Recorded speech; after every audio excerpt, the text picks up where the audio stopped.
All right. Good evening. Good evening. Welcome to the Traffic Commission meeting on Thursday, November 13th, 2025. Pursuant to Chapter 2 of the Acts of 2025, this meeting of the Traffic Commission will be conducted via remote participation. We will post an audio recording, audio-video recording, transcript, and other comprehensive records of the proceedings as soon as possible after the meeting on the City of Somerville website. All right. Can we check to see if we have a quorum, please? Yes. Chair Lathan, Yes. Counselor Said, Here. Lena Webb, Here. Lieutenant Holland, Here. and the Assistant Chief Tierney let me know that he was unable to make it tonight. Okay. Wonderful, wonderful. And bring up the agenda. Yes. Okay, can everybody see that? All right. So let's listen to the focus on issues and avoid wasting moments. Item number 1, acceptance of the minutes from the September 18th, 2025 Traffic Commission meeting. Can I get a motion to accept or deny the minutes, please? I'll make a motion to approve the minutes. Can I get a second? I second. Can I get a roll call vote to accept the minutes? Item number 1. Yes. Chair Lathan, Yes. Counselor Said, Yes. Lena Webb, Yes. Lieutenant Holland, Yes. and that's 4 yes, and the motion carries. Wonderful, wonderful. Item number 2, request for accessible parking spaces at the following locations: 20 Fairfax Street, 28 Hinckley Street, and 27 Pennsylvania Avenue. Who was here to discuss these items? Good evening, through the chair, Adrienne Pomeroy, ADA coordinator. I was in receipt via traffic and parking applications for accessible parking spaces at 20 Fairfax Street, 28 Hinckley Street, and 27 Pennsylvania Avenue. And I've reviewed all these spaces, including required paperwork, and recommend all 3 for approval. Wonderful. Do we have any discussion on these items? Hearing none, can I get a motion to accept or deny item number 2, please? Motion to Counselor Said? accept. Oh, great. Can I get a second? I'll second. Wonderful, wonderful. Hello, Officer Holland. Aye. Can I get a roll call vote to accept item number 2, please? Yes. Chair Lathan, Yes. Counselor Said, Yes. Lena Webb, Yes. Lieutenant Holland, Yes. and that's 4 yes, and the motion carries. Wonderful. Moving on to item number 3, request to establish fire lanes at the following locations: on Lake Street, extending 20 feet easterly from Olive Square, and on Lake Street, extending 20 feet westerly from Olive Square. Who is here to discuss these items? So I will put up on the screen the attached letter that was submitted for this item from Chief Breen from the fire department. I reviewed this letter. Were there any photos of this with this letter, or just with the one that came in recently? Just with the second one, I can bring it up on Google Maps if you want. Okay, If it would that'd be help to great. visualize.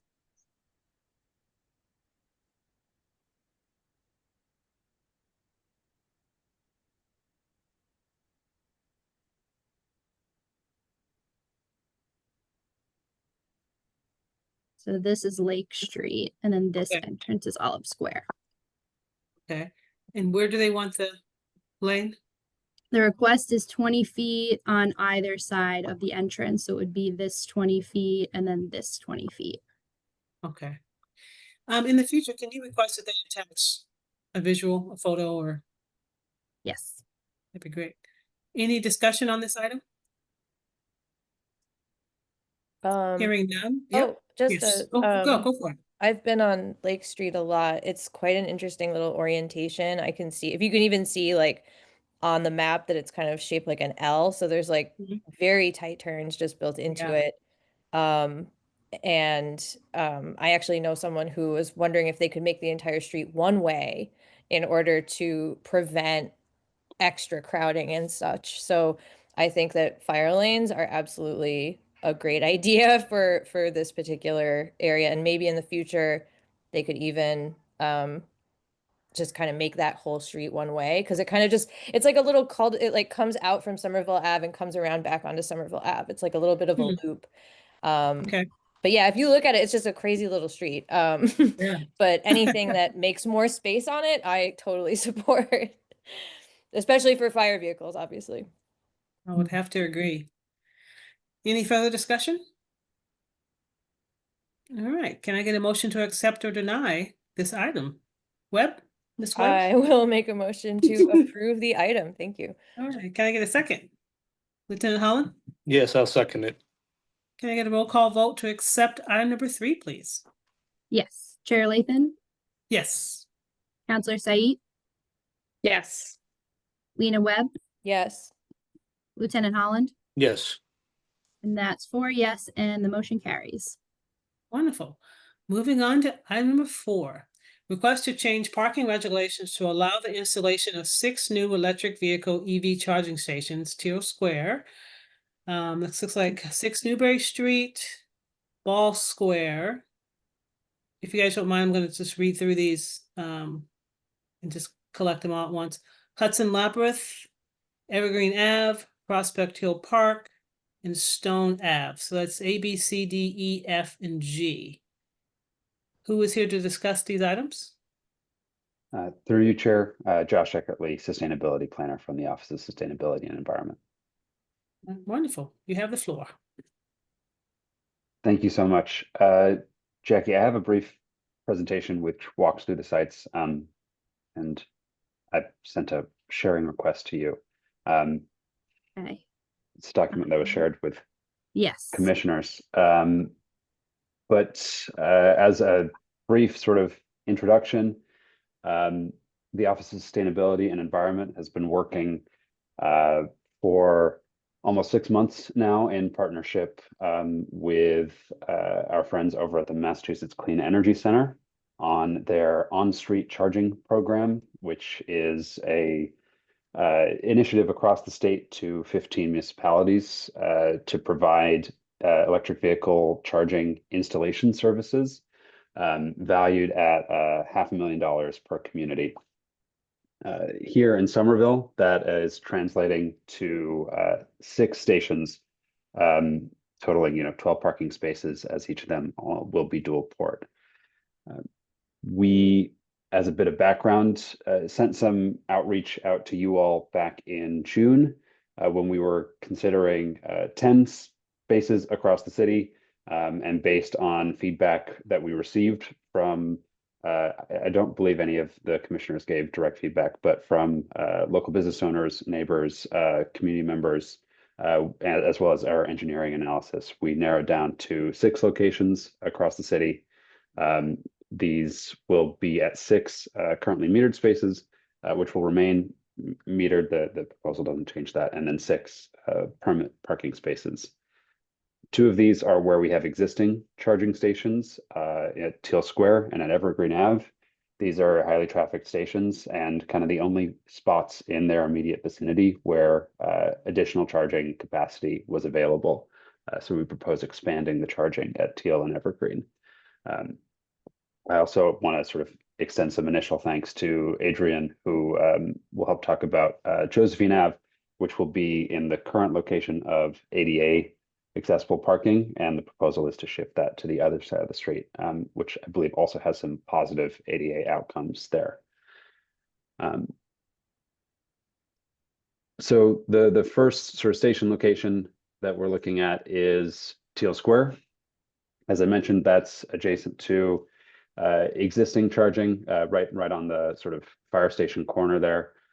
These are currently metered and have a panel that only needs upgrading. No additional new service is necessary there, and should provide some sort of minimal disruption given the existing EV charging service at that location.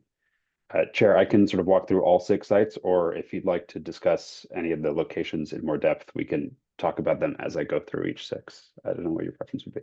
Yeah, just go ahead and go through, and if we have any questions, my committee will jump in. Absolutely. So in this packet, I provided both the sort of aerial diagrams as well as these site-by-site locations. So hopefully that is helpful as questions arise. We'll be installing a new charging station as well as expanding the service in that panel box, trenching underneath and providing new sidewalk panels to replace those that are cut into. Secondly, Ball Square, Josephine Avenue, right by Blue River Terps. This is currently accessible parking. Pardon me. And we'll provide again 2 EV charging only spaces using the new signage that we worked with traffic and parking earlier this year to develop for clearer enforcement.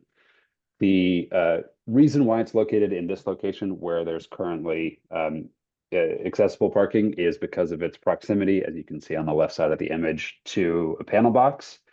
This minimizes the need to trench across the travel lane and limits the sort of disruption caused.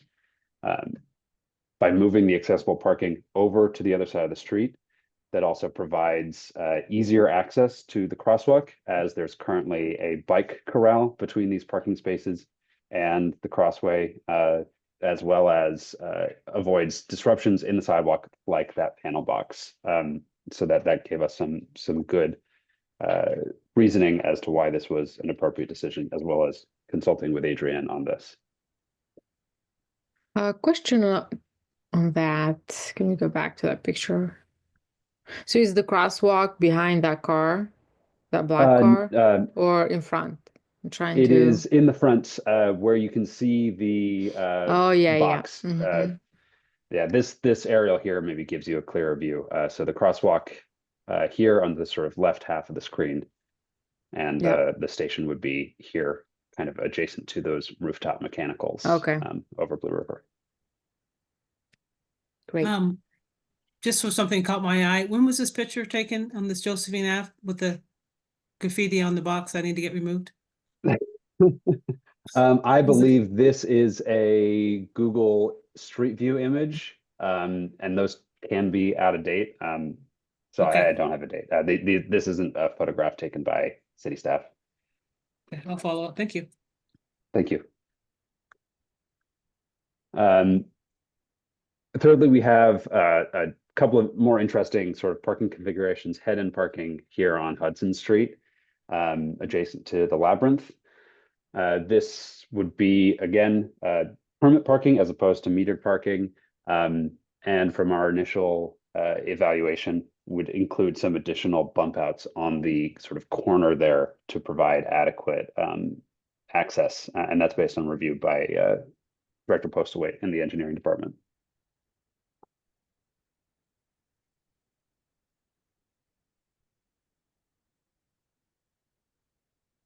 Fourth location is Evergreen Avenue, where there's currently EV charging. This is very close to the City Hall Annex building, adjacent to the Winter Hill School playground. These new charging spots would be downhill of the existing spots, but would connect into the same panel box, which has minimal upgrade needs, and therefore we can do it at a lower cost. You can see here, it's sort of proximity to the playground. Next space is Prospect Hill Park. This is across the street from 51 Monroe Street. Sort of, you can see in the corner here, the tower there. This would connect to that panel box that you could see against the wall here, and go across.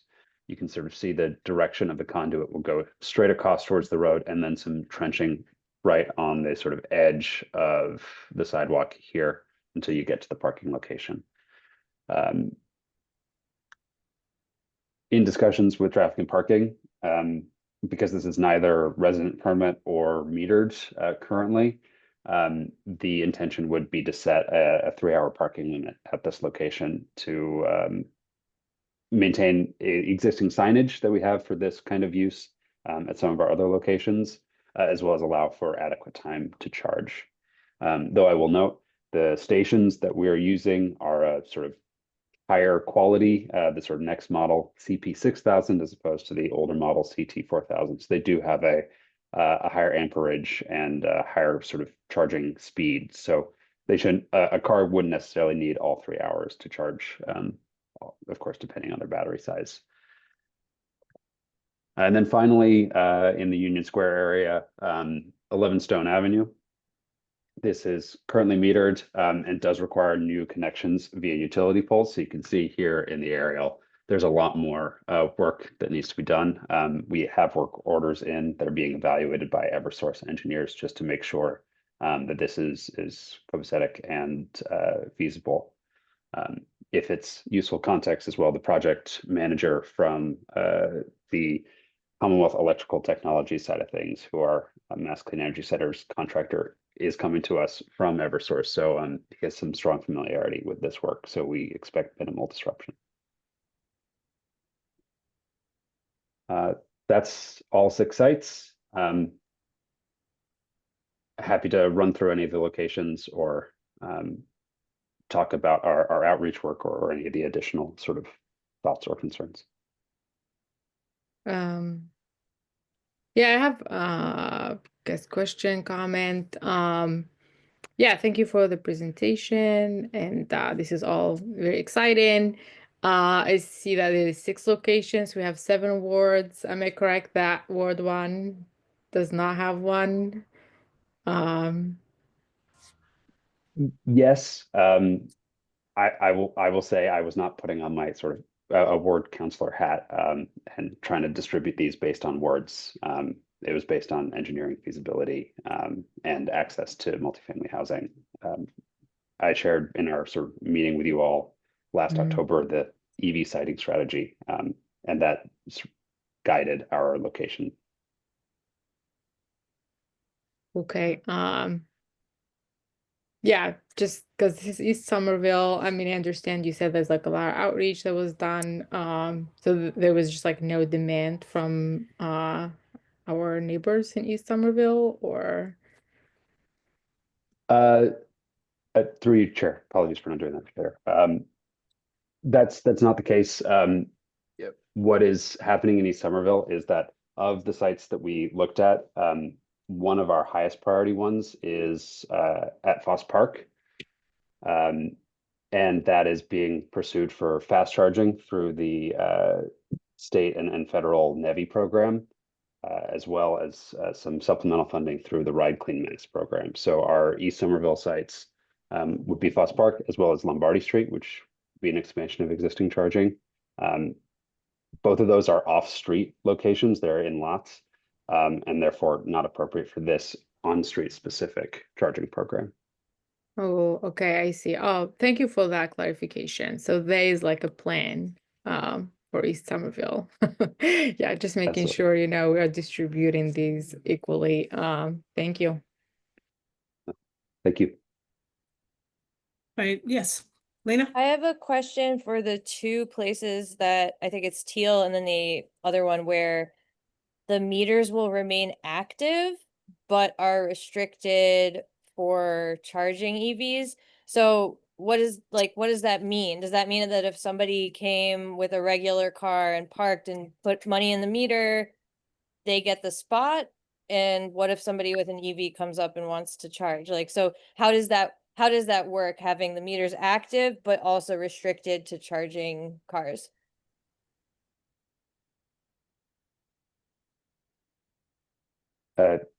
Through you, Chair, or Jackie, maybe equipped.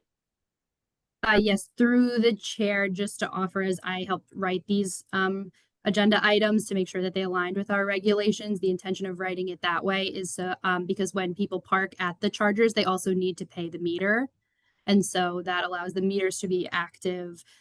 You still have to be using an electric vehicle and actively using the charging station, but you do have to pay the meter, which is how the other stations that are in the lots and things, that's also how they operate. Okay, cool. Did not know that. Thank you. All right.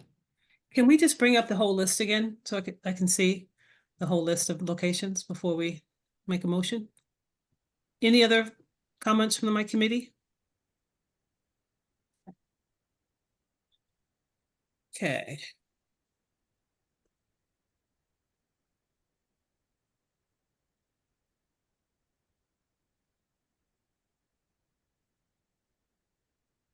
All right. Unless there's no more comments, can we motion to accept or deny item number, what's this, 4? Yes. Item number 4. Counselor Said? Motion to accept. Right. Can I get a second, Lena? I will second. Thank you. Can I get a roll call vote to accept item number 4, please? Yes. Chair Lathan, Yes. Counselor Said, Yes. Lena Webb, Yes. Lieutenant Holland, Yes. and that's 4 yes, and the motion carries. Wonderful. To believe that's the extent of our agenda. All right. Well, thank you guys so much. Can I get a motion to end this wonderful, incredible meeting? Lieutenant Holland, you have the honors. I'll make a motion to close the meeting. All right. Can I get a second? I second. I don't know. Maybe. Naima made. Oops. All right. Great. Do we got a second from Councilor Said? Okay. Can I get a roll call vote to adjourn this meeting? Yes. Chair Lathan, Yes. Counselor Said, Yes. Lena Webb, Yes. Lieutenant Holland, Yes. and that's 4 yes, and the motion carries. Thank you guys so much. I really appreciate you guys. Thank you for your time. Cool beans. And have a great evening. Thank you. Thank you. you. Bye-bye.